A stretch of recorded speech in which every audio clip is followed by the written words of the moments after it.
you'd think that they would be all over these technologies, and I'm not. I know some are actually, but I hope that increases a little bit in acceptance.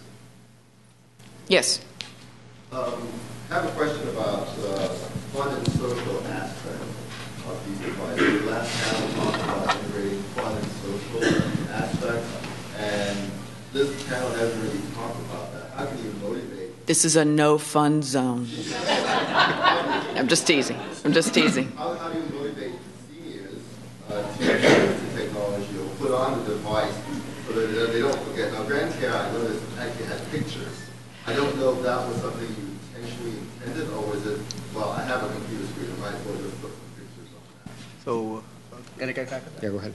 Okay, so regarding that, the main thing to realize is that you have to draw a distinction between what is useful or important regarding the service and getting the people to use it. A fitness machine is useful. Nobody will deny it. All of us, or most of us, at some point in our lives will buy one or in many cases several fitness machines, and in a lot of the cases they'll sit in the basement gathering dust after some time, right? So it's useful. People don't use it. When you want to make people use it, you essentially have to do something else that essentially induces a certain craving in the service or whatever it is to get people to use it. And that's one of the reasons why certain services, you think logically why people would not use it. It's basically because there's no particular excitement about it at all.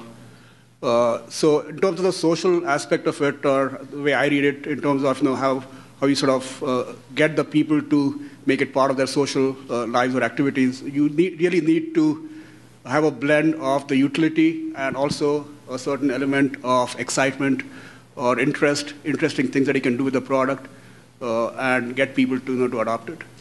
And that's a key factor which I think really needs to go into many of these solutions to get people to keep adopting them and using them for a long time.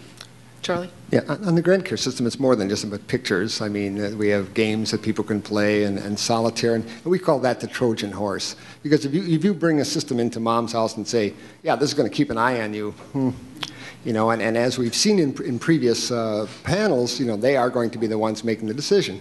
Now, if you bring in a computer and say, wow, you can play solitaire, now it doesn't seem like such a thing just because you're old. So, in fact, we had one little story. We had a pilot down in Prov Life in Chicago, and after about a couple of weeks, I called up and said, "How's it going?" They said, "Well, we had to pull one of the systems," and I said, "Really? Why?" The woman had played so much solitaire that she froze her shoulder, and apparently couldn't help herself. So, talk about a sticky app. But anyway, but I think that's really important because, once again, computers can do a variety of things. A holistic approach is smart, and that fun aspect really has to be there, it seems to me. George? I find it very difficult because, especially for us guys, to say that, we don't hear things too well. And we have selective hearing. That helps out a lot. But I have found that to have someone admit that they actually have a problem is a pretty tough thing to do. And so a person with a hearing problem, we found, like with telephones and such, that if we have them just turn it up and where they can actually hear on it, that helps better than anything, rather than to tell them they need it. If you tell them that they have this special need, you're almost on a losing battle. So if you can show them the benefit, it seems to help out better than anything. Yes. I have a question about integration of the smartphone. Notice over the last 45 minutes, about half the audience has been checking their email. How many years before they can check on their parents? I will look to the, before I jump in. Go ahead. Well, I think a lot of systems you can do that now. Yeah. If you have any kind of web interface, making an Android app is pretty easy, or an iPhone app if you can get it past Apple, of course. But I think that's pretty easy. You can check. I think there are people that could check on their parents right now with a lot of systems that are out there. So, we actually have one which is demoing as we speak. So it's available now, pretty much.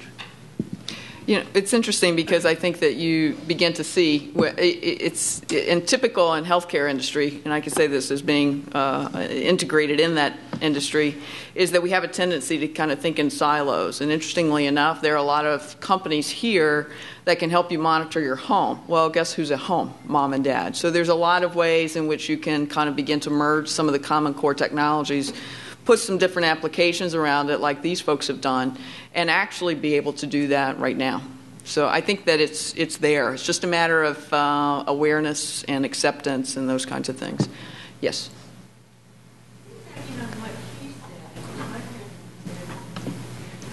I have children, and are they checking on their parents?